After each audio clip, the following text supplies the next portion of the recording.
먼저 오늘 나눌 말씀 이사야 9장 6절을 우리 다 같이 한번 읽어보도록 하겠습니다. 시작. 이는 한 아기가 우리에게 낳고 한 아들을 우리에게 주신 바 되었는데 그의 어깨에는 정사를 메었고 그의 이름은 기묘자라 모사라 전능하신 하나님이라 영존하시는 아버지라 평강의 왕이라 할 것입니다. 아멘. 제가 극도로 내성적인 성격을 가진 그 어린 시절 운동의 운자도 모를 때 저희 형님이 농구를 가르쳐 주셨습니다. 집에만 있는 저를 억지로 운동장에 데리고 가서 공을 던지도록 시켰습니다. 잘하지는 못하지만 그나마 할 줄 아는 어떤 그 운동이 농구가 되어버린 후 저는 이 농구 덕에 교실에 있는 얌전한 친구들과 또 운동장에서 뛰노는 활달한 친구 모두를 사귈 수 있었습니다. 그렇게 저는 농구에 미쳐가고 있었습니다. 178cm에 53kg이라는 여성 모델의 몸매를 가지고 동성 친구들 틈에서 대등하게 지내기라는 그렇게 생각보다 쉬운 것은 아니었습니다. 그러나 감사한 것은 어릴 적 형님이 가르쳐준 그 농구가 그것을 가능하게 해주었습니다. 깡마른 몸이었지만 그 압도적 점프력과 저 신들린 슛감이 사춘기 남자들 사이에서 꽤 먹혔습니다. 여러분도 아시다시피 잘 알잖아요. 어릴 때 뭐 하나만 잘하면 그걸로 우위를 점할 수 있다는 거 여러분도 잘 아실 겁니다. 그렇게 저는 중고등학교 시절 농구에 미쳐 살던 때가 있었습니다. 농구에 미치면 계절을 초월합니다. 겨울에 손이 얼어도 또 농구하러 갑니다. 눈이 내린 겨울 어느 날이었어요. 그날도 겨울이었는데 밤새 눈이 와서 농구를 할 수 없다고 판단되었지만 제 몸이 농구 코트로 저를 이끌었습니다. 그런데 아니나 다를까 코트가 눈으로 덮인 겁니다. 저를 포함해 대부분의 친구들이 포기하고 돌아설 때쯤 어떤 친구가 한쪽 벽에 세워진 눈 치우던 장비를 가져오더니 코트를 막 밀기 시작했습니다. 그러자 흰 눈 사이로 농구 코트 바닥이 보이기 시작했습니다. 돌아선 친구들도 코트 바닥을 보자 가슴이 설레고 심장이 뛰기 시작했습니다. 눈을 치운 그 친구는 그야말로 포기를 모르는 농구의 개척자였습니다. 농구의 웨이메이커.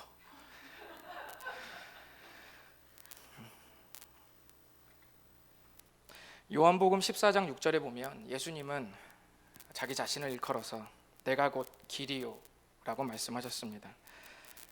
예수님은 길을 찾는 우리들에게 언제나 길이 되어주고 싶어 하셨습니다. 그 이유는 그분이 실제로 모든 인생의 길이셨기 때문입니다.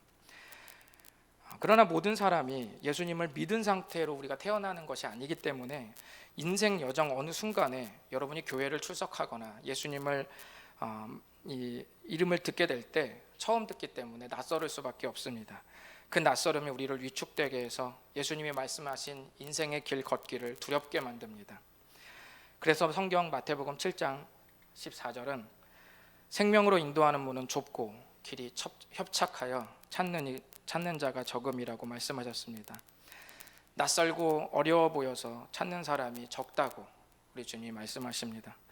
그러나 오늘날은 낯설은 분들 외에도 그 길이 이미 익숙해진 분들마저 그 길을 잘 안 가고 싶어 합니다. 힘들어서, 서운해서, 시험 들어서 주님의 길을 돌아서고 싶은 마음들이 많이 있습니다.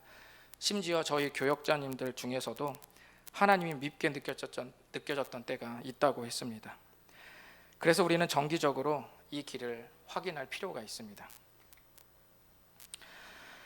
오늘부터 3주 동안 주일 3번과 25일 성탄절을 포함해서 4번에 걸쳐 성탄 시리즈 말씀을 나누려고 합니다. 주제는 웨이메이커입니다. 길을 만드시는 분이라는 뜻입니다. 그동안 혹시나 복잡한 일상의 것들에 덮여서 믿음의 길이 잘 보이지 않았다면 4번의 말씀을 통해 그 길을 다시 볼 수 있기를 바랍니다. 그리고 우리들이 처음 주님을 만났을 때 디뎠던 그 감격과 그 감동의 그 길, 첫 발을 뗐을 때 내 마음을 심쿵하게 했던 그 감격, 그 길을 다시금 발견하고 가슴이 뛰어보는 3주간이 되시기를 진심으로 바랍니다. 이사야는 지금으로부터 약 2700년 전에 활동했던 선지자의 이름입니다. 그 이름의 의미는 하나님께서 구원하신다입니다. 이사야가 활동할 당시 이스라엘은 남과 북으로 갈라진 채로 이미 200년가량을 계속 지속해오고 있었습니다. 북쪽을 북이스라엘이라고 말하고 남쪽을 남유다라고 이렇게 명칭을 했습니다. 이사야는 북쪽이 아닌 남쪽에서 활동했던 남유다의 선지자였습니다. 기원전 740년경에 남유다의 10번째 왕 우시야가 숨을 거두고 말았습니다. 그는 하나님을 아주 잘 믿는 왕이었고 특별히 국방에 신경을 많이 썼습니다. 그가 왕으로 있을 때 무려 30만이 넘는 대군을 보유했고 여러분이 영화에서 보는 그 투석기 같은 첨단 무기를 만들었습니다. 영토가 확장되고 해상무역의 주도권을 다시 가져왔으며 경제를 살렸습니다. 백성들은 우시야 왕이 만들어 놓은 그 풍요의 길을 마음껏 누리면서 행복해했습니다. 그러나 통치 말년에 그는 교만해지기 시작했고 그의 야심은 급기야 하나님의 자리까지 넘보게 되었습니다. 시간이 지나자 백성들도 우상 숭배와 자기 중심적인 자기 편의의 예배를 드리면서 변질되어 갔습니다. 그의 길은 그저 한시적인 풍요의 길이었을 뿐이었습니다. 영원할 것만 같았던 그 풍요의 길은 서서히 몰락하기 시작했습니다.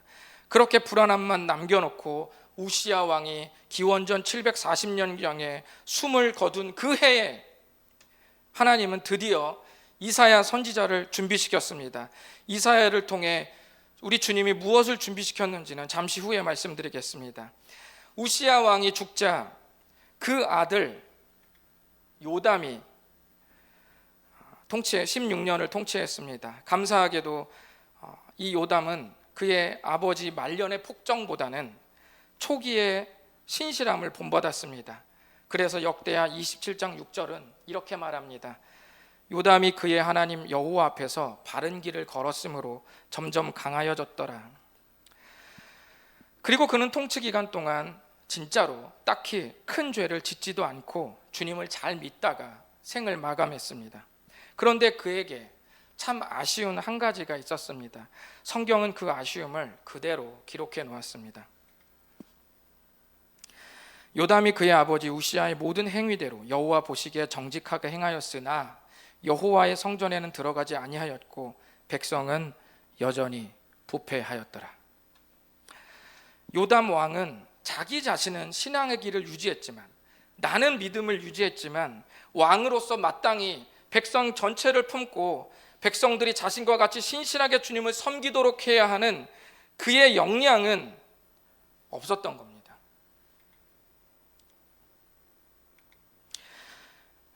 요담이 만들어 놓은 길은 자기 외에는 함께할 수 없었던 길이었습니다. 그리고 그 이후에 남유다의 최악의 폭군 바로 아하스 왕이 16년을 통치하게 됩니다. 그의 아버지 요담은 역시나 백성은 물론이거니와 그 아들 아하스에게도 아무런 신앙적 영향을 주지 못한 그런 왕이었던 것 같습니다. 이 최악의 폭군 아하스는 기울어가는 나라의 국고를 싸그리 털어다가 아무 쓸모없는 우상을 만드는데 천문학적 숫자의 돈을 쏟아 부었습니다. 그뿐만 아니라 그는 당시 가장 잔인한 파괴의 신 몰렉에게 바치는 인간 희생 제사를 부활시켰습니다. 그리고 그 첫 희생자로 자기 아들을 몰렉의 제단에 산채로 불태워서 제사를 드렸습니다. 이런 말씀 드리긴 뭐하지만 그는 짐승만 또 못한 또라이였습니다.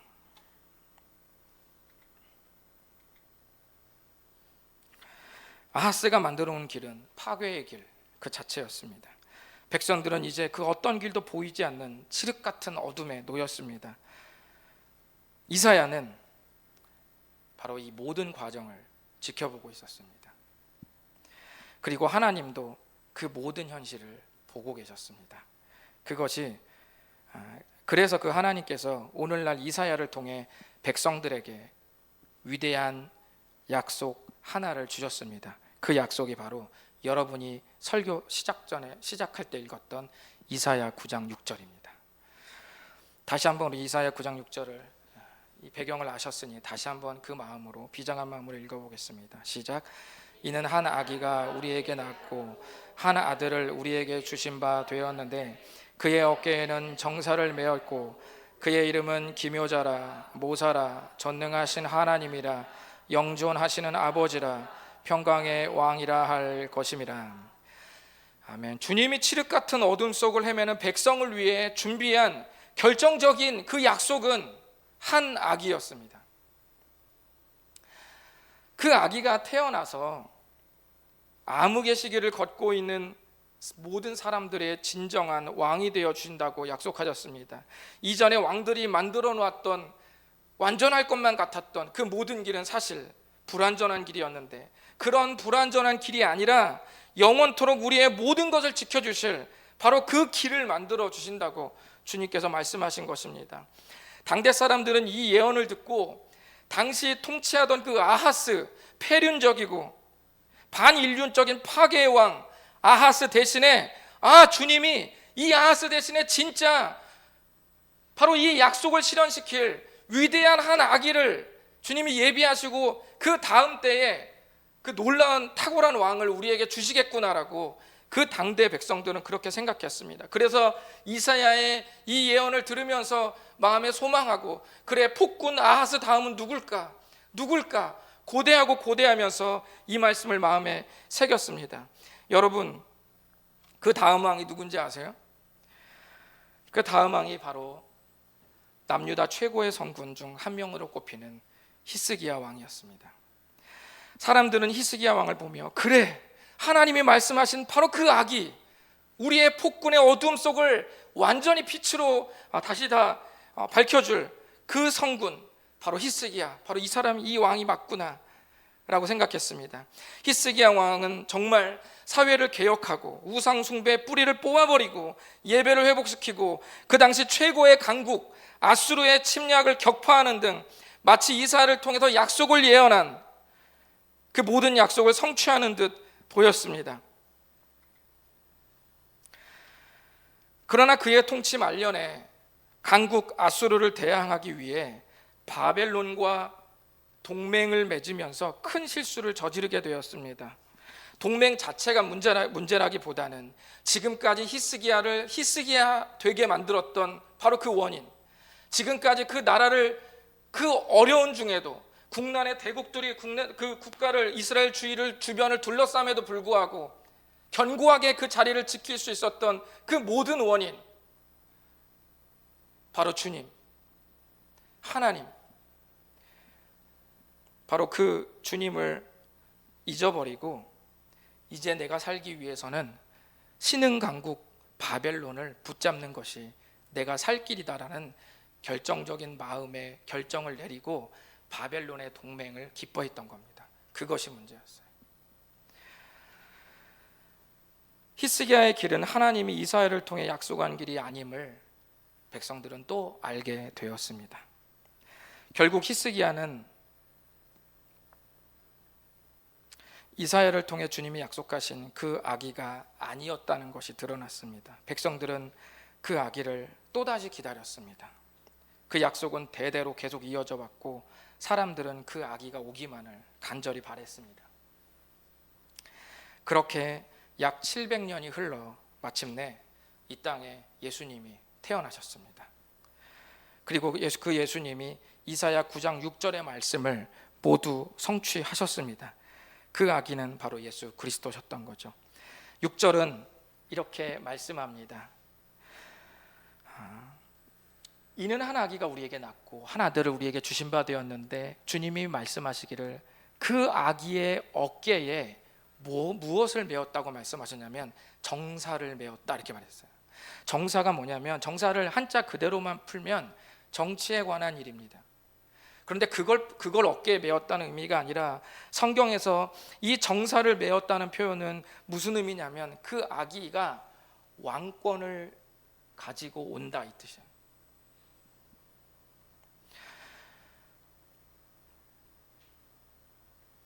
그러니까 한 아기가 바로 왕권을 가지고 온다는 말입니다. 그리고 이어서 6절 말씀은 왕권을 가지고 올 아기가 4가지의 이름, 4가지의 별명을 가지고 오신다고 했습니다. 그의 이름은 기묘자라 모사라, 전능하신 하나님이라, 영존하시는 아버지라, 평강의 왕이라 할 것이라. 이사야를 통해 말씀하신 4가지 아기의 별명은 장차 그가 우리에게 어떤 길을 선물로 주실지에 대해 명확하게 가르쳐주고 있습니다. 기묘자라 모사라, 새로운 길, 전능하신 하나님이라, 능력의 길, 영존하시는 아버지라, 영원한 길, 평강의 왕이라, 평강의 길. 이 4가지 종류의 길을 우리 주님께서 가지고 오시는 겁니다. 주님이 만드시는 그 길에 이 4가지 특징의 길이 펼쳐진다는 사실입니다. 저는 앞으로 3주 동안 이 4가지 길을 여러분에게 말씀드리려고 합니다. 오늘은 첫 번째 길에 대해 말씀드리겠습니다. 장차 태어날 한 아기의 첫 번째 이름이 뭐냐면 기묘자라 모사라라고 말했습니다. 기묘자와 모사는 2가지를 말하는 것 같지만 사실은 모사가 기묘자를 수식하는 한 어구입니다. 그러니까 모사의 기묘자라 이렇게 읽어야 되는 게 맞는 겁니다. 기묘자와 모사는 오늘날 거의 쓰지도 않는 말이에요. 여러분 기묘자라는 말 들어봤어요? 그래서 어렵게 느껴질 수 있는데 기묘하다는 말은 놀랍다는 뜻입니다. 그리고 모사라는 말은 상담한다라는 뜻이에요. 그래서 영어 성경에서는 이 어구를 놀라운 상담자라고 번역했습니다. 그런데 이 구절에서 놀랍다는 이 말은 단순히 어떤 상담 선생님이 상담 되게 잘해서 우와 진짜 되게 잘한다라고 놀라는 그런 정도의 놀람을 말하는 것이 아니라 하나님만이 주실 수 있는 놀라움을 말하는 거예요. 여기서 담겨진 그 놀랍다라는 그 뜻이 하나님만이 주실 수 있는 놀라움을 안겨준다 그 뜻이에요. 이전에 있던 길을 수정 보완하는 것이 아니라 내가 나 혼자 걷고 있던 엉망진창 불확실한 그 길을 주님께서 대충 뜯어 고쳐서 좀 더 낮게 걷도록 만드시는 그 길을 말하는 것이 아니라 이전에 없던 완전히 새로운 도로를 만들고 거기에 주님의 놀라움을 선물해 줘서 우리로 하여금 그 길을 걷게 해주신다고 주님께서 말씀하신 것입니다. 그래서 그 길이 새로운 길입니다.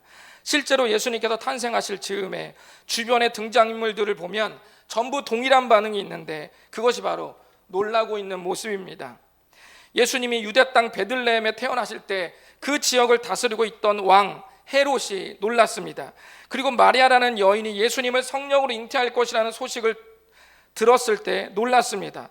또 천사가 아기의 탄생을 전할 때 양을 치던 목자가 놀랐고 또 목자들이 아기 예수님을 보고 자기들에게 있던 얘기를 그 아기 예수님 주변에 있던 사람들에게 그 얘기를 들려주자 그 얘기를 들었던 아기 주위에 있던 사람들이 또 놀랐습니다.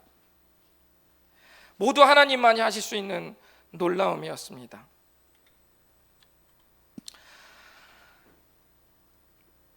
놀라움은 곧 우리에게 영광과 평화로 바뀌었다고 성경은 말씀합니다. 우리에게 오셔서 새 판을 짜시고 새로운 길을 내시는 그 주님을 오늘부터 우리 모두가 다시 신뢰할 수 있기를 간절히 바랍니다. 우리는 살다 보면 많은 다양한 왕들이 만들어 온 길을 우리가 만나게 됩니다. 한시적 풍요의 길을 걷게 해주는 우시야 왕을 만나기도 하고 어떨 때는 야, 네 주위 살피지 말고 그냥 너만 행복하면 된다고 적당히 말해주는 위로가 변질돼서 굳어져서 다른 일을 품지 못하는 길을 걷게 하는 요담 왕을 만나기도 합니다. 그런가 하면 엎친 데 덮치는 고난들이 나를 갈갈이 찢어버리는 아하스 같은 파괴의 길을 우리가 걷기도 합니다. 그러면서 우리 모두는 너덜너덜해져서 이제는 그 어떤 길도 걷고 싶지 않다고, 이제는 주님이 나한테 펼쳐놓은 그 길을 마저도 난 아무것도 걷고 싶지 않다고 말하면서 자포자기 해버릴 수 있습니다. 모두 불완전한 길입니다. 그때 예수님이 닦아놓으신 새로운 길에 여러분 고개를 돌리시기를 바랍니다. 그 길은 혼자 걷는 길이 아니라 예수님이 동행하시면서 내 인생을 완전히, 우리의 인생을 완전히 새롭게 구상하시고 이끄시는 길입니다. 그래서 어떨 때는 이해도 안 되고 납득도 안 됩니다. 하지만 저는 이렇게 생각합니다. 우리가 실시간 전부 이해할 수 있고 제가 전부 간파할 수 있는 길이라면 그것은 어쩌면 새로운 길이 아닐지 모릅니다. 그냥 내 머릿속에서 구상할 수 있는 정도의 그냥 굴러다니는 길, 굴러다니는 삶이겠죠. 새로운 길은 온통 모르는 것들 투성이지만 그 길을 준비하시는 분이 나를 사랑하는 분이라면 꼭 다 알지 못해도 우리는 갈 수는 있습니다. 김철기 전사님이랑 밥을 먹으러 갈 때 제가 묻습니다. 어디 가냐? 뭐 먹냐? 물어보면 종종 전사님은 아무것도 얘기 안 해주실 때가 더 많아요. 그냥 믿고 따라오라는 거죠. 그런데 단 한 번도 제가 맛이 없었던 적이 없었어요. 그는 고수였고 저는 그를 사랑하기에 아무것도 모르지만 따라갈 수 있었습니다. 주님도 그렇게 따라가 보는 훈련이 우리에게 있었으면 좋겠습니다. 라벤스부르거 4320피스짜리 퍼즐의 그림을 내가 모두 다 간파하고 알아야만 내가 발을 떼겠다는 마음을 내려놓으면 좋겠습니다. 제가 아는 목사님이 지난 3월에 캐나다에서 겪은 일입니다. 3월 11일 세계보건기구가 코로나19 바이러스 단계를 팬데믹 세계 최고 가장 심각 단계로 발표한 후에 3일이 지나서 제가 아는 목사님이 캐나다 어느 거리를 오전에 걷고 있는데 옆에 있던 한 백인이 영어로 이 사람이 코로나를 옮기고 있어요라고 말하면서 혐오스러운 발언을 했습니다. 정황을 봤을 때 주위에 동양인이 아무도 없고 동양인인 자신이 걷고 있는 그 타이밍에 이 백인이 말한 것을 보면서 자기에게 한 말이 발언이라는 것을 알고 하루 종일 이분이 기분이 안 좋았다는 이야기를 SNS에 올렸습니다. 사실 이런 일은 캐나다에서만 있었던 것이 아니라 유럽과 미국 전역에도 동양인 혐오 발언에 대한 뉴스를 우리는 많이 봤습니다. 사실 우리도 뭐라고 할 수 없는 것이 잠깐 동안 우리가 마라탕 먹지 않은 일들이 있었습니다. 모두 중국인이 하는 가게들이라 코로나가 우한에서 발생했으니까 우리도 찜찜한 마음에 한동안 안 가기도 했었어요. 중국에서 발병했다고 해서 모든 중국인이 코로나 확진자, 전파자는 아니지 않습니까? 코로나19가 장기화되는 동안 여러분의 눈에 비친 기독교의 모습이 어땠는지에 대해서 굳이 묻지는 않겠습니다. 그러나 그렇다고 해서 모든 기독교의 가치가 무례하고 공격적이고 비상식적인 그런 것이라고 단정 짓지는 말아주시기를 바랍니다. 이것을 우리는 성급한 일반화의 오류라고 국어 시간에 배우지 않았습니까? 또 우리가 겪은 인생의 고난들로 예수님이 마련하신 길 전체가 신뢰할 수 없는 길이다, 목적지가 불투명한 불안의 길이라고 우리는 단정지어서는 안 될 줄 믿습니다. 오늘날도 역시나 십자가의 길은 수많은 오해와 또 그 길을 오염시킨 사건들에 가려 더 좁아지고 또 좁혀졌습니다. 하지만 그 길은 여전히 건재하고 누구든지 그 길을 걷기 원한다면 예수님은 아무런 대가 없이 동행해 주실 것입니다. 주님이 건네는 그 손을 오늘 다시 잡고 마음으로 십자가의 길을 걷는 한 주가 되시기를 진심으로 바랍니다. 기도하겠습니다. 눈을 감으시고 주님 앞에 기도하실 때 우리가 믿음으로 산다는 것이 너무 환상적으로 너무 풍요롭게만 생각하지 않았으면 좋겠습니다. 믿음으로 산다는 것은 단순히 평안의 길을 걷는 것뿐만 아니라 암울하고 어둡고 세상이 나에게 주는 어둠 속의 그 길을 주님이 광명한 빛으로 밝혀주시고 인도하실 것을 신뢰하고 믿고 계속 걷는 것입니다. 그래서 때로는 이해도 안 되고 납득도 안 되고 태양이 비쳐서 저 멀찍이 목적지가 보이지 않을 때도 여전히 우리가 오늘도 걸어야 되는 그런 길이 바로 믿음의 길입니다. 때로는 보이지 않을 때도 있지만 그러나 주님 앞에 이 시간 믿음으로 헌신했으면 좋겠습니다. 주님, 오늘부터 세상이 나에게 준 수많은 완전을 빙자한 그런 아류의 길들을 내가 부정하고 내가 따르지 아니하고 오직 나를 사랑으로 자기 몸을 전체 다 버리시고 피 흘리시고 나의 죄값을 용서하시며 나를 하나님의 자녀로 받아주신 무가치한 존재를 예수님 자리로 만들어주신 그 십자가의 길에서 내가 영원토록 그 신뢰를 저버리지 아니하고 주 앞에 믿음의 길을 걷겠습니다. 우리 주님 앞에 다 같이 이렇게 다짐하고 헌신하면서 우리 다 같이 주 앞에 나갔으면 좋겠습니다. 기도하시